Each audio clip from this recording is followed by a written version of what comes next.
আন্তৰিক শুভকামনা জনাইছোঁ। আজি ভোগালী বিহু। আজিৰ দিনটোত আপোনালোক সকলোৱে নিজৰ ঘৰখনত আছে, নিজৰ পৰিয়ালৰ সৈতে আছে, কিন্তু মই প্ৰথমবাৰ কাৰণে নিজৰ ঘৰখনলৈ যাব নোৱাৰিলোঁ কৰ্মব্যস্ততাৰ কাৰণে। আৰু পুৱাৰ ভাগৰ পৰাই বিশেষকৈ নিজৰ কামত জড়িত হৈ থাকিলোঁ। বিভিন্ন ঠাইত গৈ হেঁপাহৰ ভোগালীৰ যি কংক্ৰিটৰ মহানগৰীখনত যেনেকৈ ভোগালী বিহু আয়োজন কৰিছে সেয়া দেখিবলৈ যত্ন কৰিলোঁ, আৰু সেইকাৰণে দিনটো তেনেকৈ গৈছে। কিন্তু তাৰ মাজতে আমি সাংবাদিকসকলে ভোগালী বিহু যে আয়োজন কৰা নাই তেনে নহয়, অফিচতেই কৰ্মব্যস্ততাৰ মাজতে আমি সকলোৱে মিলি ভোগালীৰ আয়োজন কৰিছোঁ। আৰু কি কি কৰিছোঁ দেখিবলৈ এই ভিডিঅ'টো বনাইছোঁ, চাওক তেন্তে আজিৰ এই ভিডিঅ'টো।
আমাৰ প্ৰতিদিন টাইমৰ এংকৰ দেখিছে সমৰেণ দা। সমৰেণ দা, নিজৰ ব্যস্ততাৰ কাৰণে হওক বা নিউজৰ সংক্ৰান্তে আপুনি ঘৰখনত যাব নোৱাৰিলে, আজিৰ দিনটোত মিছ কৰা যায় নাই ঘৰখনত? মিছ কৰা যায়। ঘৰৰ পৰিৱেশটো সুকীয়া, ঘৰৰ পৰিয়ালটো বেলেগ, আৰু এইখনো আচলতে এটা পৰিয়াল।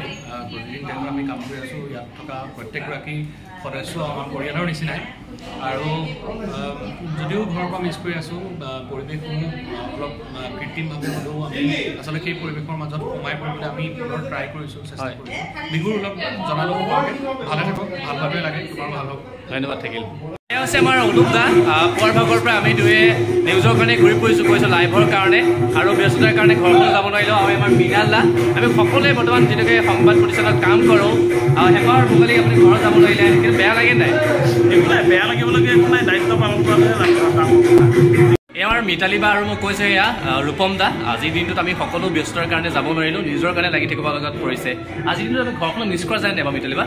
একদম মন যায়, কাৰণ আমি ইয়াতে থাকোঁ, কিন্তু গাঁৱৰ যিটো পৰিৱেশ, যি মেজি জ্বলোৱা হয় ৰাতিপুৱা, বা ভোগালী বুলি ক'লে গ্ৰাম্যাঞ্চলৰ পৰিৱেশটো খুব সুন্দৰ লাগে। গতিকে সকলোৰে মন যায়, কিন্তু কি কৰিবা আৰু, উপায় নাই, ইয়াতে থাকিব লাগিব। আমি যদি চব গুচি যাওঁ, নিউজ কোনে দেখুৱাব ন? সেইকাৰণে আমি সকলোৱে অফিচতে ফূৰ্তি কৰিছে। আৰু ৰূপম দেখিছা নাই, ক'ব নোৱাৰে ৰূপমৰ কিন্তু বহুত বিহু লাগিছে। ৰূপমক সোধাচোন অকণমান। প্ৰথমতে সকলোকে বিহুৰ শুভেচ্ছা জনাইছোঁ। আৰু ঘৰটো ওচৰতে, সেইটো কাৰণে ঘৰতো বিহু পাইছোঁ আৰু অফিচতো পাইছোঁ। আৰু অফিচত আমাৰ মিতালী মানুহ সকলোখিনি আছে, সকলোকে আচলতে শুভেচ্ছা দিয়াৰ বাবে। সকলোৱে যিহেতু ঘৰত, তেওঁলোকৰ ঘৰ বহুত দূৰত, তেওঁলোক ঘৰলৈ যাবলৈ পৰা নাই, গতিকে তেওঁলোকক সংগ দিয়াৰ বাবে আজি আহিছোঁ আৰু নিজৰ দায়িত্ব পালন কৰিম। গতিকে সকলোৰে লগত লগে ভাগে এপাক নাচিলোঁ, কিছু খালোঁ, পিঠা খালোঁ, লাড়ু খালোঁ। আমাৰ সাংবাদিকৰ জীৱনটোৱে এনেকুৱা যে আমি কৰ্তব্যত নিয়োজিত হৈ থাকিব লাগিব, সমান্তৰালভাৱে উৎসৱ পাৰ্বণতো আমি থাকিব লাগিব। গতিকে আমি সেইদৰে পাৰ কৰিব লাগিব। পুনৰবাৰ সকলোকে শুভেচ্ছা জনাইছোঁ, আৰু তোমাকো শুভেচ্ছা জনাইছোঁ। ধন্যবাদ থাকিল। তোমাৰ ভাল হওক, আৰু আমাৰ শচীনৰ যিটো আছে ইউটিউব চেনেল, এইটো ছাবস্ক্ৰাইব কৰি দিব সকলোৱে। আৰু সকলোকে বিহুৰ শুভেচ্ছা জনাইছোঁ। ভালে থাকক, কুশলে থাকক, আৰু শচীনৰ ভাল হওক, সকলো ভালে থাকক। কেমেৰা ছেকশ্যনত আমাৰ তিনিজন ভিডিঅ' জাৰ্নেলিষ্ট বহি আছে, আৰু তিনিজনকে ভোগালীৰ শুভেচ্ছা জনালোঁ। আমাৰ ফটো, আৰু আমাৰ দেখিছে উপমন্যু দা, সাজন দা, হেপী ভোগালী বিহু, বিহু। আৰু আমাৰ কুকিলা এবাৰ কেনেকুৱা চলিছে ভোগালী?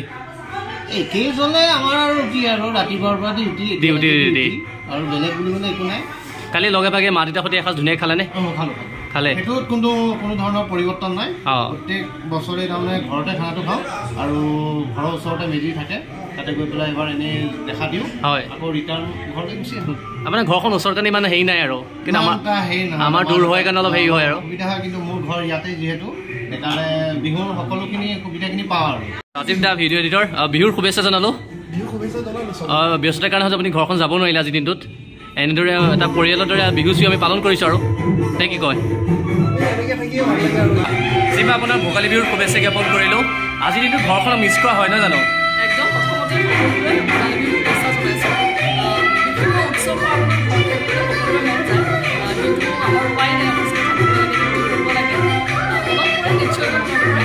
কেতিয়াবা মনত পৰে নাই ঘৰখনলৈ ধৰি লওক এতিয়া কৰ্মব্যস্ততালৈ যাব পৰা নাই লগ সমনীয়াৰ সৈতে ভোগালী আনন্দবোৰ মনত পৰে নাই